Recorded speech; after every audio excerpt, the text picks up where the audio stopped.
mapagpalang araw sa lahat. For today's video, ang review po natin yung Kiwi Castle Racer 152. Nandito po ako mga guys sa may Binyan, sa may Mitsukoshi.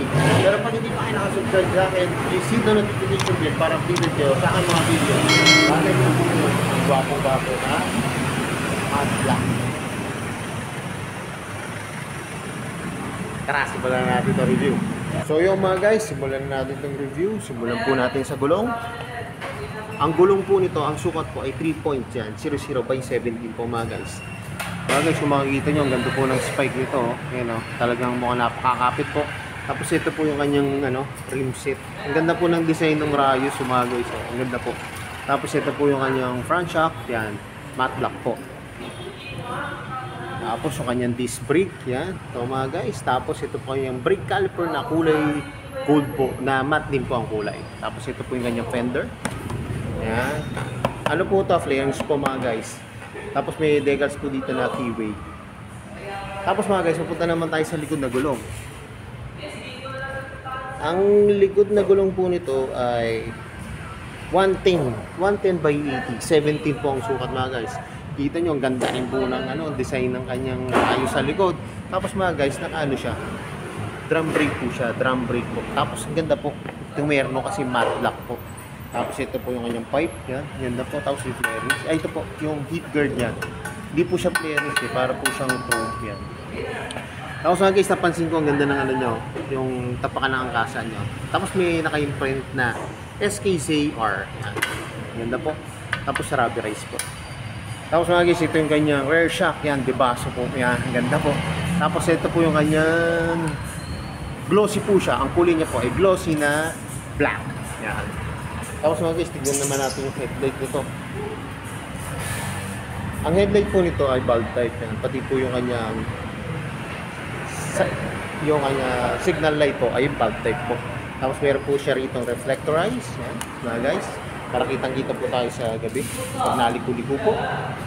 Tapos mga guys, ito po yung kanyang tail light. Yan. Maliit lang po siya na bilog. Yan.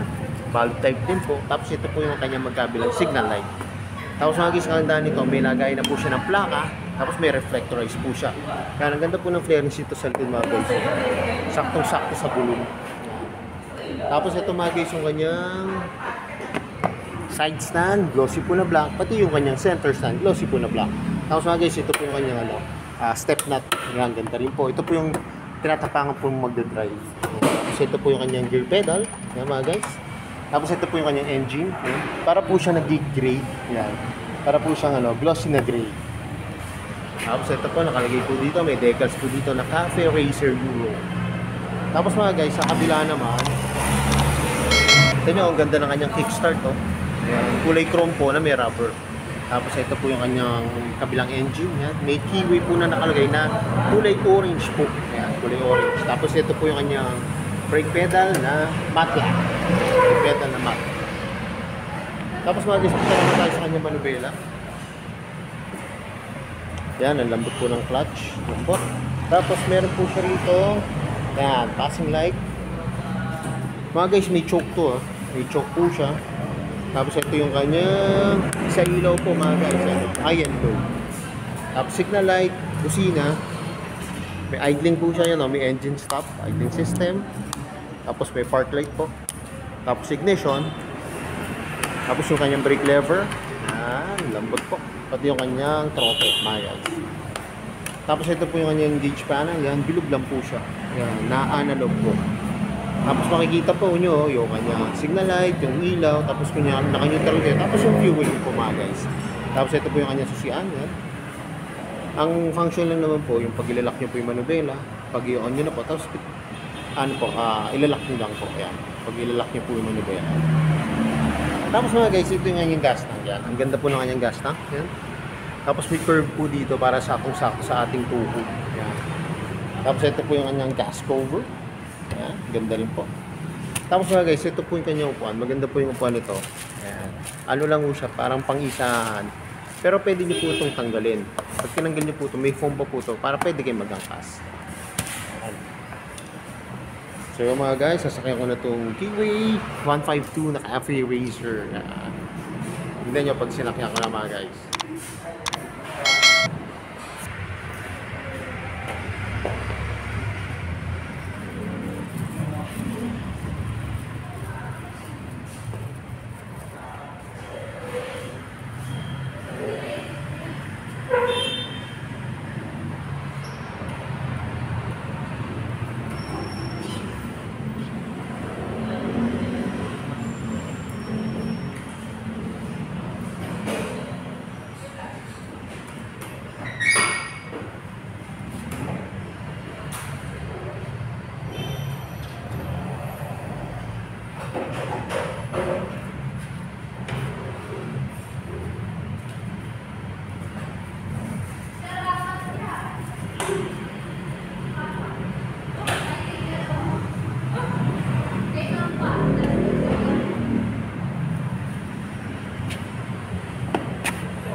So yun mga guys, nakasakay na ako dito sa Cafe Racer. Yan, ang 152.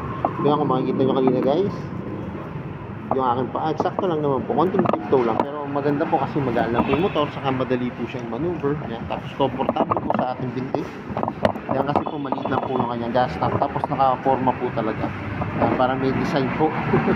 Tapos yung kanyang gauge panel po, ang ganda po ng ano, napaka vintage tignan po, napaka classic po.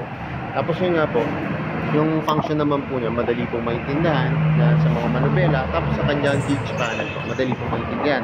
Tapos syempre mga guys, napaka-comfortable kasi yung pagkuhan niya po. Yan, pag single seater lang po, okay na po, comfortable. Tapos pag gusto niyo magangkas yan, pwede niyo naman po siyang tanggalin. So yung mga guys, alam ko ito na yung inaabangan nyo. Magkano ba ngayon itong Kiwi 152 na Cafe Racer? Yan, tara tignan natin yung price. So yung mga guys, ito pong Cafe Racer 152, ang cash price niya po ay 66,900. Kukunin niyo po siya ng installment, na kanyang down payment po ay 4,460 pesos. Kukunin siya ng 6 months, yan, 12,885 pesos po. Pag 1 year, 7,090 pesos. Pag po 18 months, yan, 5,158 pesos. Pag 24 months, 4,192 pesos. Pagka 30 months, 3,613 pesos. Tapos pagka po 3 years, 3,226 pesos mga guys. Mga guys, may rebate pa po ito na 300. Tapos may freebies po ito na helmet, tools. Tapos ang alam ko po ngayon mga guys, 3 years na po. 3 years na po yung LTO registration. Tapos yan yung TPL insurance po. Mga guys, dito lang po yan sa may Mitsukoshi, dito po sa may Pinyang, San Antonio, yung branch po nila dito. Mga guys, ang available po ngayon dito, ito po. Yung na-review natin na matte lang. Tapos meron pa po siya yung kulay green yan, ayos lang kay kuya. Tapos mga guys, ito po meron yung naghahanap ng ito may glossy po dito mga guys. Okay. Glossy po siya na combination niya po ay black and gold. Okay, kung nakita nyo ng personal to, mas maganda mga guys, pakita nyo ito lang actually para mas ma-appreciate nyo. Kanina nga mga guys, yung nasakyan ko yung motor, talagang na-feel ko parang nakakasakay ako sa vintage. Ang ganda, ang sarap ng pakiramdam. Pero syempre, yung nga natin, sa presyo hindi po masyadong mabigat sa bulsa, hindi po mabigat yung monthly. Kaya ako naghanap po kayo ng vintage look na semi-customized na po. Yan. Baka magustuhan niyo po ito mga guys. Pasyal lang po kayo dito sa Mitsukoshi, dito po sa may Pinyang, San Antonio.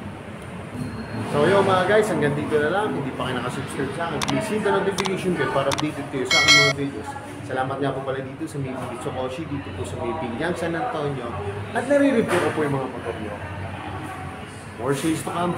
At gaya na lagi sinasabi, ingat po palagi, ride safe always, and God bless po. Like and share na rin po ng aking mga videos. Bye-bye!